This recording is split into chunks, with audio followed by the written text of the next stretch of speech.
I'm unmuted. There we go. Hi, everyone. Sorry about that. So I just went over the homework that's on your agenda. So what I was saying is we're going to be looking at modern painting and how it challenges tradition. And modern art really starts with Impressionism. With the invention of photography, we no longer really have to paint or sculpt realistically because you can really just take a picture of it. So that scientific invention, right, that later becomes an art form, really did push artists to kind of see the world and depict it in a new way, as well as the positive age and some scientific exploration of like color theory and whatnot. And so we're going to continue through the 19th century. So we're ending the early 19th century and moving into the 20th century. And so before World War II, right? So this is kind of the time that we're going to be focusing on for the next couple of days. So before World War II, there were some major traditions of style. So these are the different styles that you see. One is that you see expressionism. So in the same line as Munch, right? In the same line as Munch and Van Gogh and so on, they were artists that were inspired by emotion. And so the emotion of the artist. They also were influenced by things like Japanese prints with the outlining or medieval painting. So this one looks like it's stained glass windows, right? Another thing they were inspired by was abstraction. So people like Matisse, right, were learning from people like Cezanne, and were abstracting and distorting reality. They are really, looking at how to alter imagery and how to create something brand new. And so we have our abstraction painters, right?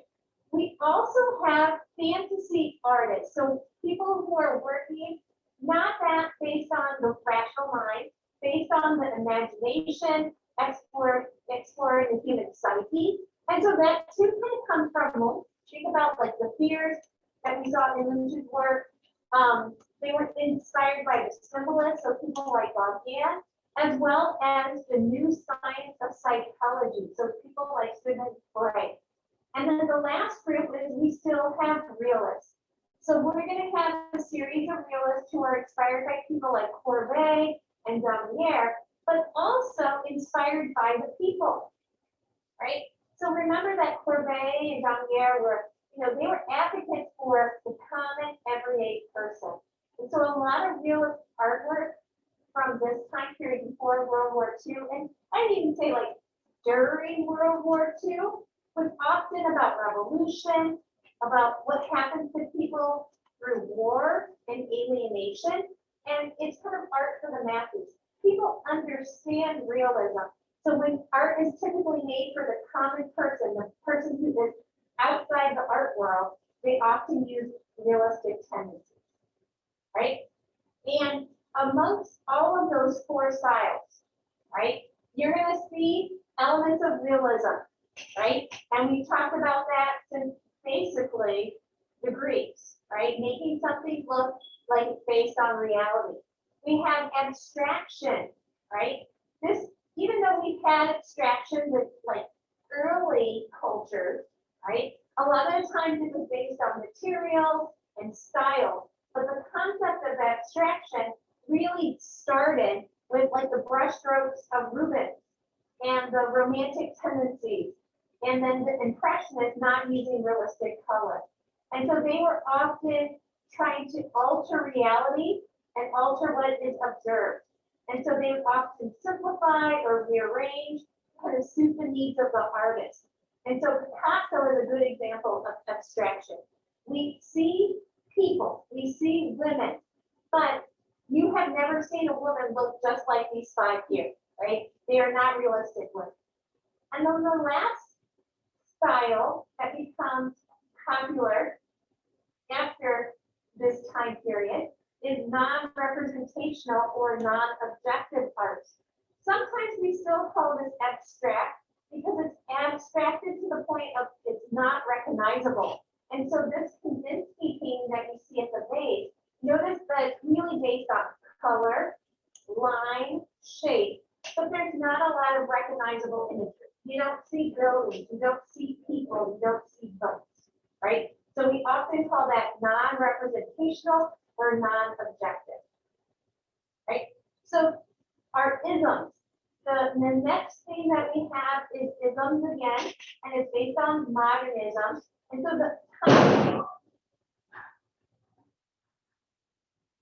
we just had something go really next door in the science room. I hope they're okay. Modernism, we're going to focus on from 1900 to 1960. And so this is art that's concerned less about the exterior visual reality and more about interior vision. So like the inner voice of the artist.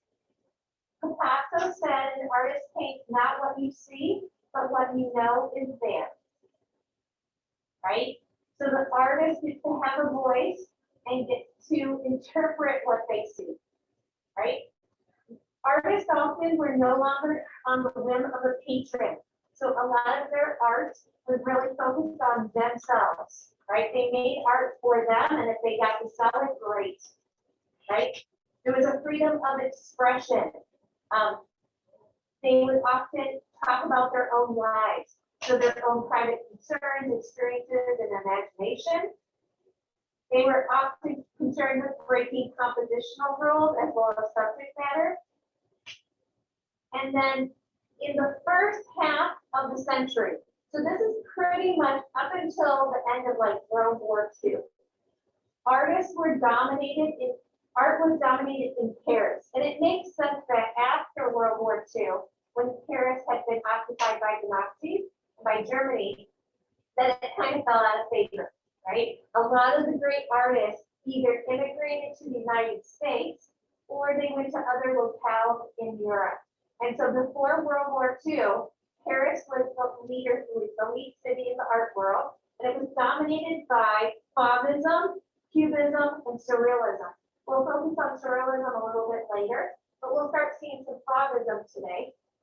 And then the second half is dominated by New York City. So a lot of artists immigrated from Europe to the United States, right?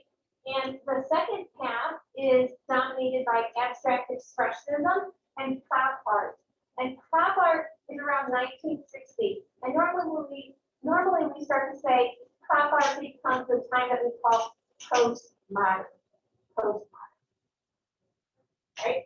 So we're going to focus mostly on Europe, but we will have some American artists as well. So here are some examples of Fauvism. So how is Fauvism a departure of Impressionism? I put an Impressionist painting on the left and a Fauvist painting on the right. How is the one on the right a departure? Take a moment to look at it. How is it different?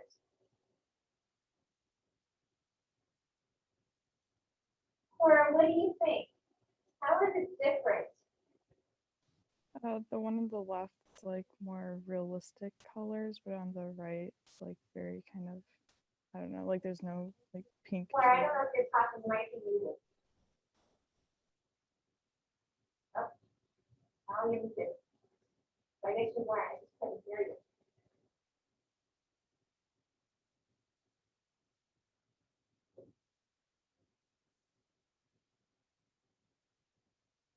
Did anyone in the house help her out? How is the one on the right? I think there's something technically wrong. So, Cora, don't worry about it. How is the one on the right different than the one on the left? It's much more simplified. It's definitely more simplified. And so there's a lot less mark making, a lot less, even realism, even though this is full of blotchy marks, it's not as representational and light in color, is it? So the Fauvist is a French movement. So Fauvism is a French movement. It was influenced by non-Western art, especially art from Africa, Polynesia, Central and South America, as well as artists from the previous generation. So people like Van Gogh and Gauguin. It was often concerned with non-traditional depictions of space. So they often had flat linear patterning, right? So the brush strokes become patterns. With the invention of tube paint, right? Remember that during the Impressionist period, oil paint had been marketed where it could be placed in metal tubes. And so paint became more transportable so that you could travel with your paint rather than being stuck in a studio with tube paint and then also kind of new chemical paint. A lot of these colors were really vivid and bright. And the fogs like to use color right out of the tube rather than mixing the colors. So if we go back to that landscape, right, notice that the tree trunk was probably maybe like a reddish brown, but he just chose to use, Andre Derain chose to just use bright red, right, rather than mixing it for realism, right? There's often clashing colors, so using colors maybe like opposite on the color wheel, like Cezanne might have. Thick, expressive brushstrokes, emotional exuberance, and joyous subject matter, right? So the Fauvists were called Fauvists because they use these really bright colors. And an art critic, just like during Impressionism, actually used Fauvism as a derogatory term. It means wild beasts in French. And Henri Matisse and Andre Derain, who we just saw some examples of Derain, this is Andre Derain, they put an art exhibit together with these really bright, vivid colors. And a critic said that they were, said there was this realistic piece in the art show, and it was said it was amongst all these wild beasts. And so they kept the name. And so people like Derain and Matisse were not necessarily concerned with realistic depictions of color, but how color can express emotion. So looking at this quote by Henri Matisse. Matisse is the artist that did the 250. This is a really famous portrait of his wife. Funny enough, he loved the painting, but he didn't necessarily want to exhibit it because he didn't think it showed her in the best light, right? Because it's not a very pretty color. It's actually called Lady with a Green Stripe. You can see that kind of ugly green stripe right through the middle of her face. But it's very typical of that style of using this really bright, vivid color, right? And so you guys remember when we did some research on Picasso? We'll look at Picasso later, but this is this painting that he did about love, and this is the painting that Picasso in a way was rebelling against. Remember in the article, I talked about how he had a rivalry with Matisse. Matisse was an older artist who was established when Picasso was up and coming, and this is the joyous painting about love that he was kind of rebelling against. And notice the different ways that women are portrayed. Right? So Matisse, like I said, was probably one of the most important artists during this time. And so Matisse had some things that he was interested in, right? He was interested in really bright colors, right? Like right out of the tube. He was interested in mark making. But the thing that I always think about with Matisse is he abstracts space. So he abstracts space. So when you look at this painting of this dining room, notice how there is a lack of defined space. It's hard to tell where the end of the table is and the beginning of the wall. You guys see that? He merges the patterns of the wallpaper with the patterns of the tablecloth. And even the window, right, is really flat, and the space outside seems very abstracted, very simplified. It almost looks like something, I apologize, a child would do, right? It's very stereotypical building, trees, so, right? One of my favorite Matisse is this painting of the studio. What he did is he painted it all the red and left the light edges. So can you guys see all these contour lines of the chair and the cabinet and the table? he left that. So he would paint right up to the edge of that line and leave it, so that's exposed canvas. Rather than painting a line, he painted everything but the edge, right? So he really manipulated space, right? And that leads us to probably a very simple to understand Matisse. This is probably one of my least favorite Matisses, because this is the one that's on all the calendars and on the hokey merchandise from a art museum. My biases, honestly, but they included Henri Matisse's The Goldfish in year 250. So this is in the 20th century, so notice it's 1912, so it's a little bit later than some of the pieces we just finished off, and it's oil on canvas. Okay, so let's focus on some, I would even say some context here, right? This is, the style of this, the form of this is Fauvism. So how is it Fauvism? Let's just focus on that one first, and then we'll figure out how it's typical of Matisse's work. Okay, so of all that big laundry list that I just went over for Fauvism, how is this Fauvism? Can I get someone at home to volunteer? If audio works, and maybe it's an issue with my end. Anyone have one? If we're being shy, let's throw it in the chat. If the person you're actually not happy in the chat, or I go to the chat. Are your ideas in the chat?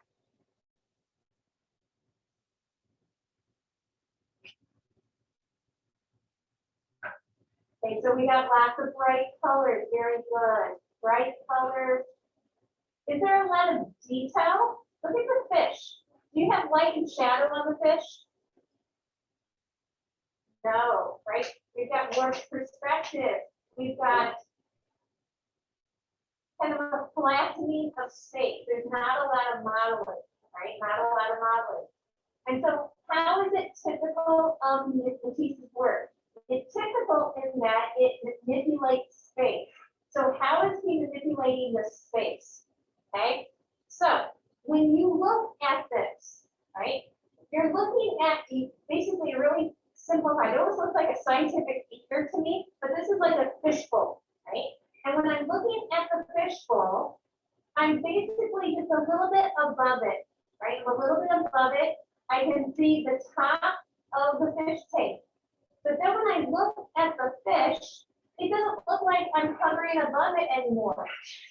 To me, it looks like I'm looking on it straight on. So there's two different views taking place. This was done after the invention of Cubism.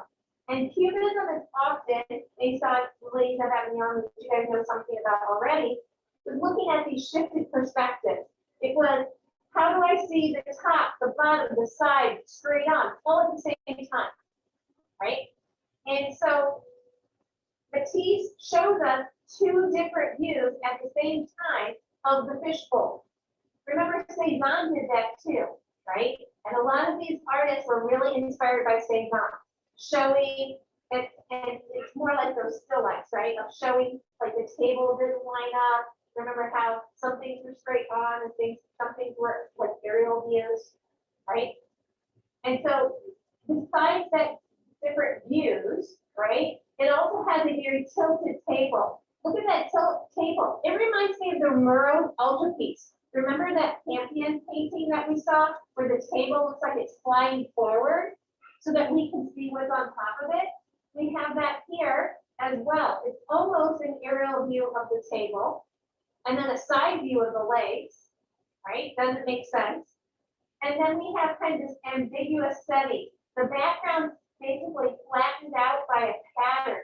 It might be taking place in a garden, right? So content of this, it's probably like a goldfish in a garden scene.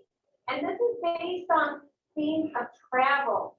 So he was traveling to Morocco during when he made a series of these paintings. And so they're based on kind of the joy of those travels and the location that he was at. Right? Make sure you're writing in your note takers. That's what the note takers are for. So in class, make sure you're using them, right? So this gives you a little bit of idea about how Matisse was inspired by, right, the fracturing, the multiple points of view, right, with the frontal eye and the profile nose of Cubism. Right? So what's the focal point? What are you supposed to notice? What's the focal point of this painting?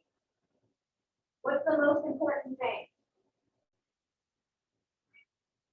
Jeffrey, what do you think? The fish. The fish, right? So we're supposed to be staring at the fish. Notice how they're bright orange, right? Against the green of the garden and really the green that's reflected from the garden in the fishbowl, right? So we've got contrasting color, which is very Fauvism, right? And then what could the fish symbolize? He repeated looking at fish over and over again in several paintings. And so on the left is another example that maybe is a little easier to understand of live fish. Besides being inspired by his travels to Morocco, right, which is where he saw a lot of these fish bowls, what kind of mood is created when you look at fish? Anyone have a fish tank at home? And anyone ever gone to an aquarium and stared at fish inside an aquarium? It's kind of calming, isn't it? You just kind of get lost watching the fish in the fish bowl, and it's kind of like meditative in a way. So it's soothing.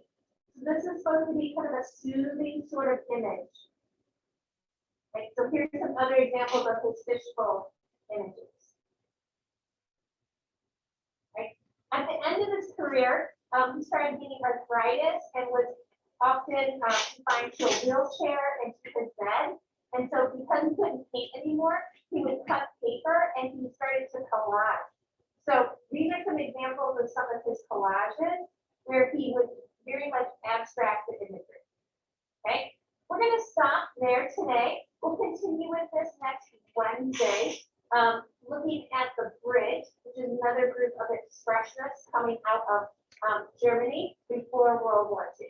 Okay, so if you have any questions, go ahead and let me know on your way out. And then I will see you guys